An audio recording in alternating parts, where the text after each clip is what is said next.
bẹ́ẹ̀ ló dùn.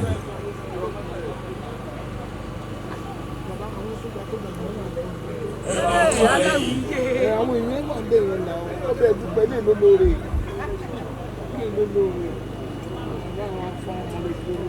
Gbogbo ẹ̀yà arákù tẹ wá bẹ̀rẹ̀ ẹ̀yà arákù tẹ wá bẹ̀rẹ̀ láyé gbèyẹ o. Mo ní kẹ́ wá bá wọn dúpẹ́ gbogbo ẹ̀yà wá láti rákù. Ìtẹ́ wá bá láyé ṣe náà lélẹ̀ yìí. Ẹ wá bá dúpẹ́ ni ẹjọ́ àrètí yín. Gbogbo tó kù lábẹ́ lò ní 5 minutes lọ. Àwọn ọmọ ṣàdúrà wọ́n jọ sí ló ṣàdúrà sí. Wọ́n ṣe àgbàdá ní ètò tó kù máa lọ. Èmi kò ṣàdéhùn 30 minutes ìdẹ̀gbẹ́ tó kù jù rẹ̀ mọ́. Àwọn nákúdà.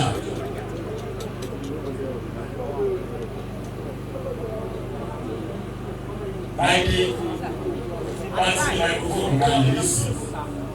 Bàbá tí ṣàdúrà sí àtúnṣe ṣe lábàá kí tó rí ti ẹni wọ́n kú wa. Torí tí wọ́n kámẹ́rà.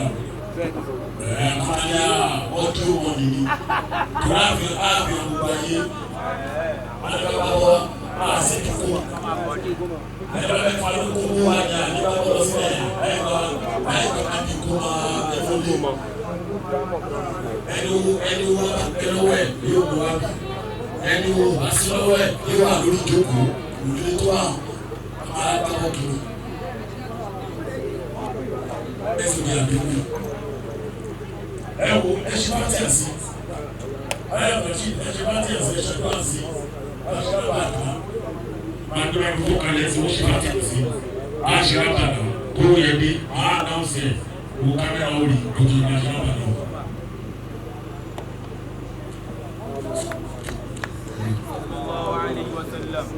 صلوا على النبي الكريم صلى الله عليه وسلم. صلى الله عليه وسلم. صلى الله عليه وسلم. Ìjọba ìdíkúrò ní ọ̀rẹ́ mi òun, ó ti pàtàkì ọ̀rọ̀ ní sí o. Olúwa kí ànábọ̀ Muhammad.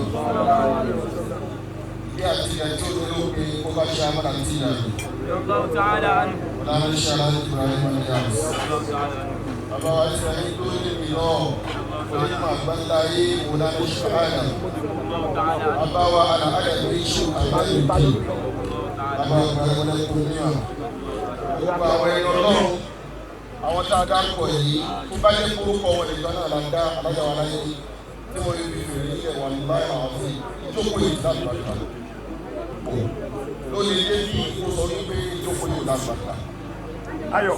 Oríire ńlá ní ìṣẹ̀lẹ̀ ń bí. Ìjókòó ilẹ̀ táwọn èèyàn sínú èé ṣèrò. Àwa ń bára wa dúpẹ́ fọ́nà wà ń bára wa yọ̀. Ẹ̀yin wọn la láyọ̀ jù. Àbẹ́yìn kì í sọjọ́ ọ̀rọ̀ èyí tẹ́ retí yẹn àmọ̀mú wá níjọ́ mi. Máa ṣe ifá díà méjì. Mo kí ìkàlẹ̀ bàbá wa gbà. Mọ̀lánà Àṣà Ahmed Ọlárẹ̀wájú Alùpùpù. Mo kí yín púpọ̀. Mo pè yín ní orúkọ kan nínú àwẹ̀ ọdún kan mo lólórí ọ̀dọ́. Ọlọ́run dákun jẹ́ kẹ́mi yín ó kù. Ó tàdára wọn ṣàdúrà fún gbogbo ẹ̀yin àfáà níkàlẹ̀. Mo kí àfáà wa gbà Alhaji wa Ahmed Aláwìyé Alálùbáríkà. Bàbá onílé tuntun. Gbogbo tó bá ga láláwìyé mọ̀ náà wọ́n sí. Ọlá wípé àwọn náà sì mọ̀ rẹ̀. Ọba tó ní kẹ́ mọ láṣeyọrí ẹ̀rí láṣẹ. Kí wọ́n ló ṣe fáàtì àtàlájà wa Láìdé. Wọ́n fẹ́ ṣe fáàtì fún Alhaji wa Abdulwasi K1 the ultimate. Ní ìpàdé wọn ní èyí bí àkọ́kọ́. Mo mọ wọn ń ṣàdúrà fún wọn lẹ́yìn wọn tí kì í sì ṣe wọn tó bá dẹ̀ ní wọn ní wàhálà ti ẹni yẹn. Àwọn ò ní sọ tí ò nílẹ̀ kì í ṣe tó ní owó. Ọlá wípé Tìjàníyà ni wọ́n. Tìjàníyà sì lèmi náà. Gbogbo ògbà tí Alhaji wa bẹ̀rẹ̀ wá sí K1 the ultimate máyégún gbogbo ilẹ̀ Yorùbá tí wọ́n bá wá fẹ́ ṣe nǹkan tọ́lọ́ọ̀ ni wọ́n fi ń ṣáájú.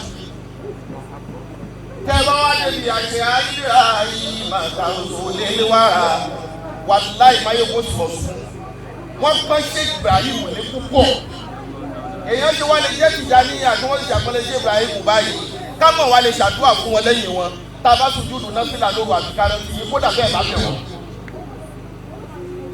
máa ṣe fájí òdìdí kan fún wọn nígbà tí wọ́n fẹ́ dé ládé wọ́n wá fún wọn ní máyégún ilẹ̀ Yorùbá oyè ṣé Ibrahim náà rẹ̀ jẹ́ wàláyé oyè Tìjàníyà náà rẹ̀ jẹ́ torí ṣé Ibrahim wọ́n mú ayégún kódà wọ́n tún mọ̀ ọ̀rùn fún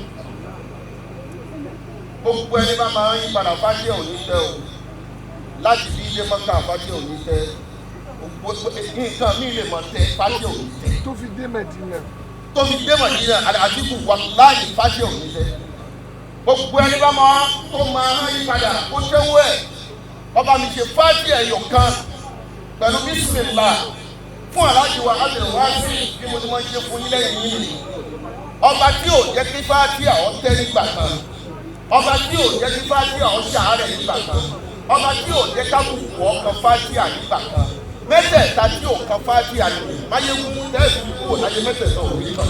àmín o. wọ́n mú yámínà òdìdéré gbogbo wọn. àmín. ẹ̀wọ̀n àti fájí àgbàdo bismillahir rahmanir rahim alhamdulillahi rabbil alamin arrahmanir rahim. Thanks for watching this video. Please don't forget to click on the subscribe button. Kindly comment and share. We drop new videos daily. Thank you.